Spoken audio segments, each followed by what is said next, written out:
Bonjour la famille. Vous avez suivi la dernière intervention de M.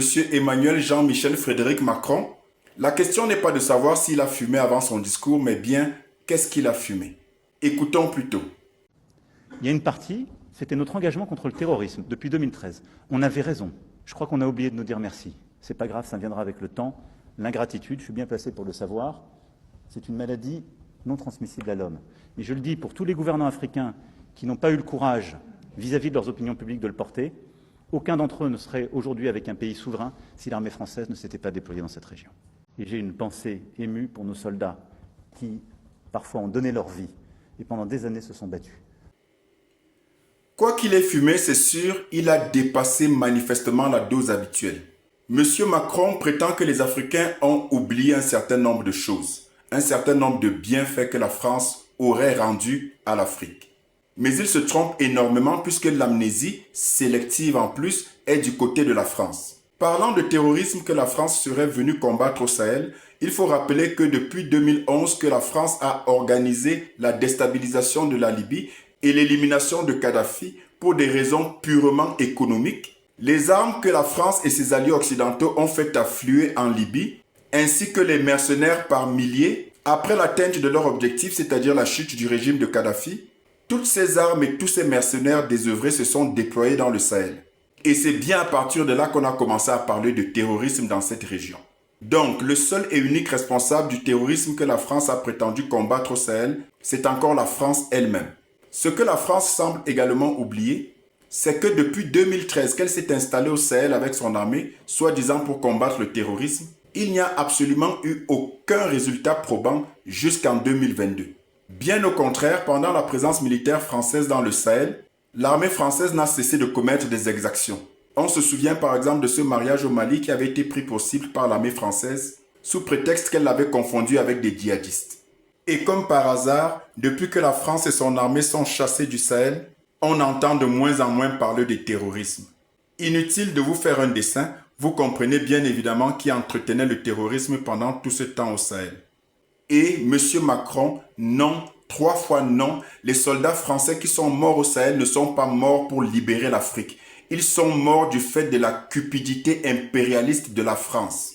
Et les armées françaises en Afrique depuis la fin de la Seconde Guerre mondiale ne sont pas des armées de libération mais des armées d'occupation. La France n'est présente en Afrique avec ses bases militaires que pour protéger les intérêts français.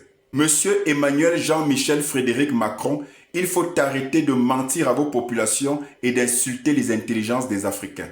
Et à l'écoute de votre discours lunaire, on se rend compte que vous êtes totalement hors sol, comme à votre habitude. Le monde entier est au courant des manigances et du jeu trouble de la France en Afrique depuis le temps. Monsieur Emmanuel Jean-Michel Frédéric Macron, votre discours transpire une seule et unique chose. Vous êtes un nostalgique de la France-Afrique. Et parlant d'ingratitude, là encore vous faites preuve d'une malhonnêteté intellectuelle dont vous seul avez le secret. Parce que sur le plan militaire, s'il y a bien un pays qui doit tout à l'Afrique, c'est bien la France. Mais vous n'avez jamais été foutu, ni vous ni vos prédécesseurs, de reconnaître que c'est l'Afrique qui vous a libéré de l'Allemagne nazie lors de la Seconde Guerre mondiale. La seule façon de les remercier, c'est d'avoir d'une part procédé au blanchiment des troupes, qui a constitué à rapatrier Manu Militaire et tous les soldats africains et les faire remplacer lors du défilé de victoire sur les Champs-Élysées par des badauds, des voyous et d'autres clochards que la France a habillés en militaire pour que le monde ne voit pas et surtout que l'histoire ne se souvienne pas que ce sont des Africains qui ont libéré la France. Mais une fois rapatriés, comme si cela ne suffisait pas, ces vaillants soldats africains ont été purement et simplement exécutés par l'armée française alors qu'ils ne faisaient que réclamer leur solde.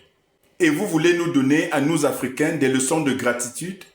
Changez de métier, Monsieur le Président. Devenez acteur de cinéma. Ça vous va si bien. Vous devriez, Monsieur le Président, à la seule évocation de ce sombre souvenir de l'histoire, avoir honte. Mais comme malgré tout le poids de l'histoire qui pèse contre vous, vous tenez quand même à ce qu'on vous dise merci, alors nous allons le faire. Merci à la France pour l'asservissement des Africains depuis ses ancêtres pendant l'esclavage, la colonisation et le néocolonialisme actuel. Merci à la France pour le pillage systématique et inlassable des ressources du sol et du sous-sol africain. Merci à la France pour l'installation du système mafieux de la France-Afrique depuis Jacques Foccart et de sa perpétuation jusqu'à ce jour dans le seul but de continuer à déstabiliser les pays africains. Merci à la France de contribuer activement à imposer aux pays africains des dictateurs à leur tête qui ne préservent que ses intérêts. Merci à la France d'imposer à l'Afrique cette monnaie coloniale, le franc CFA, qui ne préserve que les intérêts de la France et de ses multinationales et qui paupérise et maintient les Africains dans la misère permanente. Merci à la France pour les massacres de Sétif, Galmé et Kerata pendant la guerre d'indépendance en Algérie. Merci à l'armée française pour le massacre d'une centaine de civils ivoiriens en 2004. Merci à la France pour le massacre de milliers de personnes civiles au Cameroun à l'aide du napalm. Merci à la France pour l'élimination de Thomas Sankara, Patrice Emery Lumumba, Barthélemy Boganda, Félix Moumié, Oum Niobé et de tous les autres héros africains qui se battaient uniquement pour la dignité de leur peuple. Merci à la France. Merci pour tout le mal que la France et ses dirigeants successifs sans exception ont fait à l'Afrique et continuent de faire subir à l'Afrique.